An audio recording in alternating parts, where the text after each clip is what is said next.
ವೈದ್ಯರ ನಿರ್ಲಕ್ಷ್ಯದಿಂದ ಸಂತಾನಹರಣ ಚಿಕಿತ್ಸೆಗೆ ದಾಖಲಾಗಿದ್ದ ಬಾಣಂತಿ ಮಹಿಳೆಯೊಬ್ಬರು ಮೃತಪಟ್ಟಿರುವ ಘಟನೆ ಸಕಲೇಶಪುರ ಕ್ರಾಫರ್ಡ್ ಆಸ್ಪತ್ರೆಯಲ್ಲಿ ನಡೆದಿದೆ ಎಂದು ಮೃತರ ಕುಟುಂಬಸ್ಥರು ಆರೋಪಿಸಿದ್ದಾರೆ.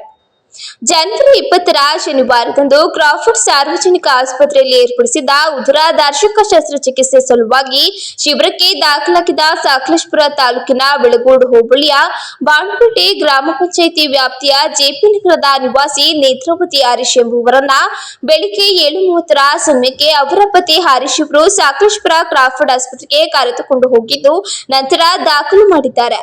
ಸುಮಾರು 12:15ರ ಸಮಯಕ್ಕೆ ಶಸ್ತ್ರಚಿಕಿತ್ಸೆ ಕೊಠಡಿಗೆ ಕರೆದೊಯ್ದಿದ್ದಾರೆ. ನಂತರ ನೇತ್ರಾವತಿ ಅವರಿಗೆ ಲೋ ಬಿಪಿ ಆಗಿದೆ ಎಂದು ವೈದ್ಯರು ಕೂಡಲೇ ತುರ್ತು ಆಂಬ್ಯುಲೆನ್ಸ್ನ ಮೂಲಕ ಹಾಸನದ ಜಿಲ್ಲಾಸ್ಪತ್ರೆಗೆ ದಾಖಲು ಮಾಡುವ ವೇಳೆ ನೇತ್ರಾವತಿ ಎಂಬ ಮಹಿಳೆ ಮೃತಪಟ್ಟಿದ್ದು ಇವರ ಸಾವಿಗೆ ವೈದ್ಯರ ನಿರ್ಲಕ್ಷ್ಯವೇ ಕಾರಣ ಎಂದು ಹಾಸನ ಜಿಲ್ಲಾ ಮುಗೀರ ಸಂಘದ ಕಾರ್ಯದ ಕಿರಣ್ ಆರೋಪಿಸಿದ್ದು, ನೇತ್ರಾವತಿ ಅವರ ಸಾವಿಗೆ ವೈದ್ಯರ ನಿರ್ಲಕ್ಷ್ಯವೇ ಕಾರಣವಾಗಿದ್ದು ಕೂಡಲೇ ನಿರ್ಲಕ್ಷ್ಯ ಮಾಡಿದ ವೈದ್ಯರನ್ನ ಮನತ್ತು ಮಾಡಬೇಕೆಂದು ಆಗ್ರಹಿಸಿದರು.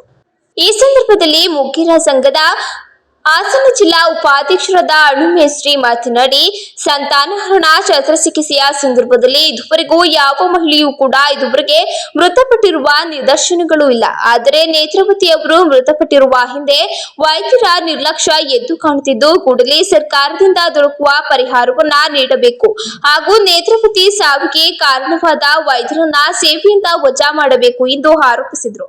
ಒಂದು ಪೋಸ್ಟ್ ಮಾರ್ಟಮ್ ಮಾಡಕ್ಕೂ ಕೂಡ ನಮ್ಮ ಹತ್ರನೇ ಎಂತ ನಿರ್ಗತಿಕ ಆದ್ರೂ ಕೂಡ ನಮ್ಮ ಹತ್ರ ದುಡ್ಡು ಕೇಳಂತವ್ರು. ಒಂದು 10,000 ಕೊಟ್ಟು ಅವರೇ ಕಳಿಸ್ಬೇಕು ಅಂದ್ರೆ ಇದಕ್ಕೆ ಏನು ಕಾರಣ? ಇದು ವೈದ್ಯರ ಒಂದು ನಿರ್ಲಕ್ಷ್ಯ ಕಾರಣ. ಯಾಕಂದ್ರೆ ಆ ಮನೆಯವರು ಉಂಟಲ್ಲ, ಈಗಲೂ ಪಾಪ ಅವರು ತುಂಬಾ ಮುಗ್ಧರು ಅಂದ್ರೆ ನಮ್ಮ ಈ ಬಾಳ್ಯಪೇಟೆ ಗ್ರಾಮದಲ್ಲೇ ಅಂತ ಒಂದು ಮುಗ್ಧರು ಇಲ್ಲ. ಬೇಕಾದ್ರೆ ನೀವು ನೋಡ್ಬಹುದು. ನೋಡಿ, 2 ಮಕ್ಕಳು, ಒಂದು 2 ವರ್ಷದ್ದು, ಇನ್ನೊಂದು 3 ತಿಂಗಳಿನ ಮಗು. ಅದಕ್ಕೆ ಯಾರು ನಮ್ಗೆ ಬೇರೆ ಏನೂ ಇಲ್ಲ. ಇದಕ್ಕೆ ಸರ್ಕಾರದಿಂದ ಪರಿಹಾರ ಅದು ಕೊಡುತ್ತಾ ಬಿಡುತ್ತಾ ನಮ್ಗೆ ಅದು ಬೇಡ. ಏನಪ್ಪಾ ಅಂತಂದ್ರೆ ಈ ವೈದ್ಯರು ಈ ತರ ನಿರ್ಲಕ್ಷ್ಯ ಮಾಡಿದ್ದಕ್ಕೆ ನಮ್ಗೆ ಸೂಕ್ತವಾದ ಪರಿಹಾರನ ಈ ವೈದ್ಯರೇ ಕೊಡ್ಬೇಕು. ಯಾಕಂದ್ರೆ ಅವರಿಗೆ ಒಂದು ಸರಿಯಾದ ತಕ್ಕ ಶಾಸ್ತಿ ಆಗ್ಲೇಬೇಕು ಅವರಿಗೆ. ಯಾಕಂದ್ರೆ ಅವ್ರು ಇಂಥದ್ದು ಸುಮಾರು ಕಡೆ ನಡೆದಿದೆ ಅಂತ ಕೆಲವರು ಬಾರಿ ನಮಗೆ ವಿಷಯಗಳು ನಮಗೆ ಎಲ್ಲ ಕಿವಿಗೆಲ್ಲ ಬಿದ್ದಿದ್ದಾವೆ. ವೈದ್ಯರ ಮೇಲೆ ಕ್ರಮ ಆಗ್ಲೇಬೇಕು. ಸರಿಯಾಗಿ 12 ಕಾಲು ಇಷ್ಟೊಂದು ಕರ್ಕೊಂಡೋಗಿ ಅವ್ರಿಗೆ ಹೆಚ್ಚಿನ ಚಿಕಿತ್ಸೆ ಹಾಸನ ಸರ್ಕಾರಿ ಆಸ್ಪತ್ರೆ ಕರ್ಕೊಂಡೋಗಿದ್ದಾರೆ. ಕರ್ಕೊಂಡೋಗ್ಬೇಕಾದ್ರೆ ಆಂಬುಲೆನ್ಸ್ ಅಲ್ಲಿ ಅವರೇ ಆಂಬುಲೆನ್ಸ್ ಮಾಡಿ ಕಳ್ಸಿದ್ದಾರೆ. ಕರ್ಕೊಂಡೋಗ್ಬೇಕಾದ್ರೆ ಮಧ್ಯದಲ್ಲೇ ಅವ್ರ ಪ್ರಾಣ ಹೋಗಿದೆ. ಇದಕ್ಕೆ ನಾವು ತಿಳಿಸೋದೇನಂದ್ರೆ, ಇದಕ್ಕೆ ಅಲ್ಲಿ ನಡೆಸಿರೋಂಥ ಚಿಕಿತ್ಸೆನೇ ಅಲ್ಲಿ ವೈದ್ಯರ ನಿರ್ಲಕ್ಷ್ಯನೇ ಕಾರಣ ಅಂತ ನಾವು ತಿಳಿಸ್ಬೋದು. ಅದೆಲ್ಲ ನಡೆದಾದ್ಮೇಲೆ ಇವರು ಇಲ್ಲಿ ನಮ್ಗೊಂದು ರಿಪೋರ್ಟ್ ಕೊಟ್ಟಿಲ್ಲ, ಯಾವುದೇ ರೀತಿ ರಿಪೋರ್ಟ್ ಕೊಟ್ಟಿಲ್ಲ. ಅಲ್ಲಿ ನಮ್ಮ ಪೇಷಂಟ್ಗೆ ಯಾವುದೇ ರೀತಿ ರಿಪೋರ್ಟ್ ಕೊಟ್ಟಿಲ್ಲ. ಡೆತ್ ಸರ್ಟಿಫಿಕೇಟ್ಗೆ ಸೈನ್ ಎಲ್ಲ ಹಾಕ್ಸ್ಕೊಂಡಿದ್ದಾರೆ. ಅವರು ಕರೆಕ್ಟಾಗಿ ನ್ಯಾಯಬದ್ಧವಾಗಿ ನಮ್ಗೆ ಏನು ತಿಳಿಸಿಲ್ಲ, ಅವರು ಏನು ರಿಪೋರ್ಟ್ ಕೊಟ್ಟಿಲ್ಲ. ಆಮೇಲೆ ಅಲ್ಲಿ ಒಂದು ಲೇಡೀಸ್ ಕರ್ಸಿ ಅಲ್ಲೊಂದು ನಾವು ವಿಡಿಯೋ ಮಾಡ್ಬೇಕಂತ ಹೇಳಿದರೆ ವಿಡಿಯೋ ಕ್ಯಾಮ್ರಾ ತಗೊಂಡೋಗಿಲ್ಲ. ಮೊಬೈಲ್ ಹಿಡ್ಬಿಟ್ಟು ವಿಡಿಯೋ ಮಾಡ್ತೀವಿ ಅಂತ ಅಲ್ಲಿ ನಮ್ಮನ್ನ ಒಳಗ್ ಬಿಟ್ಟಿಲ್ಲ, ಹಾಸನಲ್ಲಿ ಬಿಟ್ಟಿಲ್ಲ. ಇದಕ್ಕೆ ಸೂಕ್ತವಾದ ಕ್ರಮ ಕೈಗೊಳ್ಬೇಕು. ಇಂಥ ಅನ್ಯಾಯ ಇನ್ನು ಮುಂದೆ ಯಾರಿಗೂ ನಡಿಬಾರ್ದು. ಯಾರಿಗೂ ಇನ್ನು ಮರುಕಳಿಸಬಾರ್ದು. ಸಕಲೇಶಪುರ ತಾಲೂಕಲ್ಲಿ ಯಾವುದೇ ಇವ್ರಿಗಾದ್ರು ಮರುಕಳಿಸಬಾರ್ದು ಅಂತ ನಾವು ಕೇಳ್ಕೊಳ್ತೀವಿ. ಮೃತಪಟ್ಟ ಮಹಿಳೆಯ ನಿವಾಸಕ್ಕೆ ಭೇಟಿ ನೀಡಿ ಮಾತನಾಡಿದ ಶಾಸಕ ಸಿಮೆಂಟ್ ಮಂಜುನಾಥ್ ಅವರು, ನೇತ್ರಾವತಿ ಎಂಬ ಮಹಿಳೆ ಮುಂದೆ ಮಕ್ಕಳು ಬೇಡ ಎಂಬ ಕಾರಣಕ್ಕೆ ಸಂತಾನಹರಣ ಚಿಕಿತ್ಸೆ ಮಾಡಿಸಿಕೊಳ್ಳಲು ಸರ್ಕಾರಿ ಆಸ್ಪತ್ರೆಗೆ ಬಂದಿದ್ದಾರೆ. ಆರೋಗ್ಯಕ್ಕೆ ನೀಡಿದ ನಂತರ ಶಸ್ತ್ರಚಿಕಿತ್ಸೆ ಒಳಪಡಿಸಿ ತದಾದ ನಂತರ ಮಹಿಳೆ ಮೃತಪಟ್ಟಿದ್ದಾರೆ. ಇವರ ಸಾವಿಗೆ ನಿಖರವಾದ ಕಾರಣ ಏನು ಎಂಬುದರ ಬಗ್ಗೆ ವರದಿ ನೀಡುವಂತೆ ಜಿಲ್ಲಾ ವೈದ್ಯರಿಗೆ ಸೂಚನೆ ನೀಡಿದ್ದೇನೆ.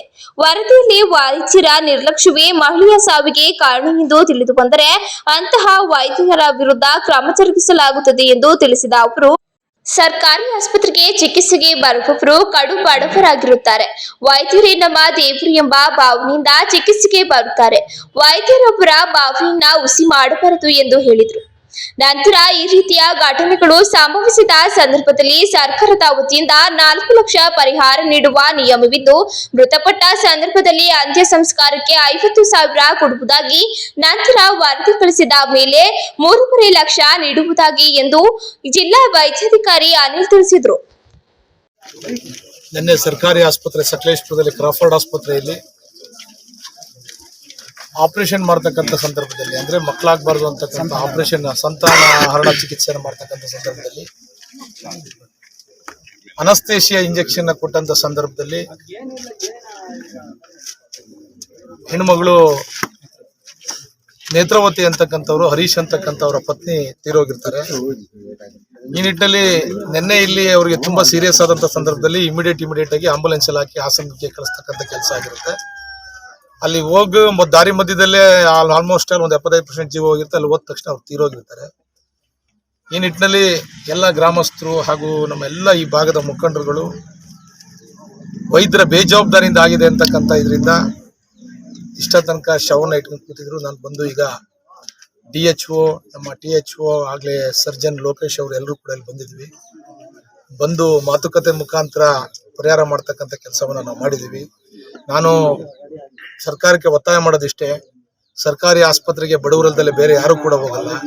ಸರ್ಕಾರಿ ಆಸ್ಪತ್ರೆಯಲ್ಲಿ ಉತ್ತಮವಾದ ಚಿಕಿತ್ಸಾ ಸೌಲಭ್ಯನ ಕೊಡಬೇಕು. ಬರ್ತಕ್ಕಂಥ ಬಡ ರೋಗಿಗಳಿಗೆ ಪ್ರಾಮಾಣಿಕವಾಗಿ ಡಾಕ್ಟ್ರು ಅಂದ್ರೆ ದೇವರು ಅಂತಕ್ಕಂಥ ಈ ನಮ್ಮ ಸಮಾಜದಲ್ಲಿ ವೈದ್ಯರು ಉತ್ತಮ ಚಿಕಿತ್ಸೆ ಕೊಡೋದ್ರ ಮುಖಾಂತರ ಬಡವರ ಜೀವ ಉಳಿಸ್ತಕ್ಕಂಥ ಕೆಲಸವನ್ನ ಮಾಡಬೇಕು. ಆ ಮಕ್ಕಳು ನೋಡ್ರೆ ನಂಗೆ ಕಣ್ಣಲ್ಲಿ ನೀರು ಬರುತ್ತೆ. ಒಂದು 6 ತಿಂಗಳ ಮಗು, ಇನ್ನೊಂದು 2 ವರ್ಷದ ಮಗು, ಪಾಪ ಬಡವರು, ಅವ್ರಿಗೆ ಕೂಲಿ ಮಾಡೋದ್ ಬಿಟ್ರೆ ಬೇರೆ ದಾರಿನೇ ಇಲ್ಲ. ಈ ಸಂದರ್ಭದಲ್ಲಿ ಪಾಪ ಈಗ ಅವರ ಮನೆಯವ್ರನ್ನ ಕಳ್ಕೊಂಡು ಪಾಪ ಅವರು ಕೂಡ ತುಂಬಾ ದುಃಖದಲ್ಲಿದ್ದಾರೆ. ನಿಜವಾಗ್ಲೂ ಕೂಡ ನಮ್ಗೆಲ್ಲ ತುಂಬಾ ನೋವಿನ ಸಂಗತಿ. ಈಗ ಏನು ಡಾಕ್ಟ್ರು ಯಾರು ನೆನೆ ಚಿಕಿತ್ಸೆಯನ್ನ ಮಾಡಿದ್ದಾರೆ, ಈಗ ಅವರಿಗೆ ನಾನು ತನಿಖೆಗೆ ಒತ್ತಾಯವನ್ನು ಮಾಡಿದ್ದೀನಿ. ನಾನು ಕೂಡ DC ಅವ್ರ ಜೊತೆ ಕೂಡ ಮಾತಾಡಿದ್ದೀನಿ. ನಾನೀಗ ಲೆಟರ್ ಮುಖಾಂತರ ತನಿಖೆಗೆ ಒತ್ತಾಯವನ್ನು ಮಾಡಿ ನಿಜವಾಗ್ಲೂ ಕೂಡ ಯಾರು ತಪ್ಪಿತಸ್ಥಿದ್ರೆ ಅವ್ರ ಬೇಜವಾಬ್ದಾರಿಯಿಂದ ಏನಾಗ್ಲೂ ಕೂಡ ಆಗಿದೆ ಅಂತಂದ್ರೆ ಇಮಿಡಿಯೇಟ್ ಅವ್ರನ್ನ ಅಮಾನತ್ ಮಾಡಬೇಕು. ಹಾಗೇನೆ ಅಮಾನತ್ ಮಾಡೋದ್ರ ಜೊತೆಗೆ ಸರ್ಕಾರ ಇದಕ್ಕೆ ಸೂಕ್ತ ಪರಿಹಾರವನ್ನು ಕೊಡಬೇಕು ಅಂತ ಹೇಳ್ಬಿಟ್ಟು ಹೇಳಿದೀವಿ. ಈಗ THO ಮತ್ತು ಇವರು ಕೂಡ FIR ಆಗಿ ಏನೇನು ಮಾಡ್ಬೋದು ಅಂತಕ್ಕಂಥದ್ದು ನಮಗೂ ಕೂಡ ಭರವಸೆಯನ್ನು ಕೊಟ್ಟಿದ್ದಾರೆ. ಮುಂದಿನ ದಿನಗಳಲ್ಲಿ ಯಾವುದೇ ಒಬ್ಬ ರೋಗಿಗೂ ಕೂಡ ಈ ರೀತಿ ಒಂದು ಪರಿಸ್ಥಿತಿ ಬರಬಾರ್ದು ಅಂತೇಳಿ ಈ ಸಂದರ್ಭದಲ್ಲಿ ಹೇಳ್ತೀನಿ.